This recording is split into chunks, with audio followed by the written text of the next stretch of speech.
नेपाल भारत के बीच एक संधि हुई थी। ये एक शांति समझौता था। कई लोगों को लगता होगा कि भला भारत को नेपाल के साथ शांति समझौता करने की क्या जरूरत है, लेकिन इस संधि की बहुत चर्चा हुई थी। भारत और नेपाल के बीच ये शांति समझौता नेपाल के प्रधानमंत्री मोहन शमशेर जंग बहादुर और भारत के नेपाल में राजदूत चंद्रेश्वर नारायण सिंह ने साइन किया था। हालांकि समझौते के 3 महीने बाद ही जंग बहादुर की सरकार चली गई। संधि के बाद भारत और नेपाल के लोग इधर से उधर बिना रोक टोक के जा सकते थे। इससे पहले 1860 तक नेपाल का दुनिया से कोई वास्ता नहीं था, लेकिन 1860 में ईस्ट इंडिया कंपनी के साथ एक समझौते में भारतीयों को नेपाल में जमीन खरीदने और बेचने की अनुमति दी गई थी। एक नागरिकता कानून लाया गया, जिसके बाद नेपाल ने भारतीयों को अपने यहाँ बसने और नागरिकता देने की शुरुआत की थी। हालांकि इसके बाद नेपाल से लगे बिहार के अधिकांश लोग नेपाल पहुंचने लगे और वहां की नागरिकता लेने लगे। इस बात से नेपाली लोग नाराज हो गए। भारत नेपाल संधि की बात आज इसलिए भी होती है क्योंकि नेपाल ने हाल ही में संधि की समीक्षा की मांग की थी। इस संधि के 2 पहलू हैं। एक में भारत के हित और उसकी सुरक्षा का ख्याल रखा गया है। संधि के मुताबिक बड़ी संख्या में आने वाले नेपाली भारत में प्रॉपर्टी खरीद सकते हैं, नौकरी कर सकते हैं, व्यापार कर सकते हैं, ऊंचे पदों पर पहुंच सकते हैं। सिर्फ वे IAS, IFS नहीं बन सकते और चुनाव नहीं लड़ सकते। हालांकि नेपाल में ऐसा नहीं है, इसलिए संधि को लेकर विवाद भी होता रहता है।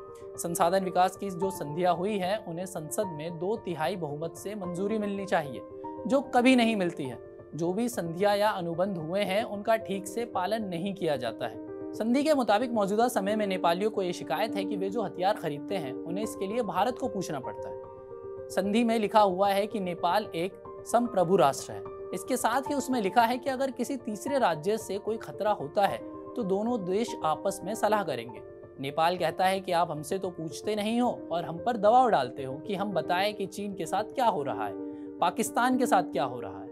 विदेश मामलों के कई जानकारी संधि पर ही सवाल उठाते हैं। उनका कहना है कि दोनों देशों की संधि में कई तरह की विसंगतियां हैं।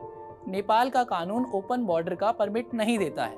नेपाली कानून के मुताबिक भारतीय ना तो वहां आप जमीन खरीद सकते हैं, ना ही कोई प्रॉपर्टी। नेपाल कहता है कि 1950 की संधि जब हुई थी तो नेपाल में लोकतंत्र नहीं था, अनडेमोक्रेटिक सरकार थी। नेपाल इस संधि को अपनी संप्रभुता के खिलाफ मानता है। खासकर ज्यादातर पहाड़ी लोगों का यही मानना है। नेपाल के अहम नेता और पूर्व प्रधानमंत्री पुष्प कमल दहल प्रचंड ने 2008 में कहा था कि इस संधि को खत्म कर देना चाहिए और भारत के साथ नई संधि करनी चाहिए। 2014 में आखिर दोनों देशों को ये लगा कि इस समझौते को रिव्यू करने की जरूरत है और दोनों देश इसके लिए सहमत भी हुए। हालांकि इसके बाद भी कई सालों तक मामला ऐसे ही चलता रहा।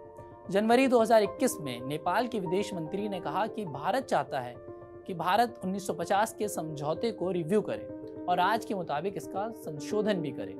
खैर, भारत और नेपाल के रिश्ते पर आपकी क्या राय है, हमें कमेंट करके जरूर बताएं और देश और दुनिया की तमाम खबरों को देखने के लिए TV9 भारतवर्ष को सब्सक्राइब करना बिल्कुल न भूलें।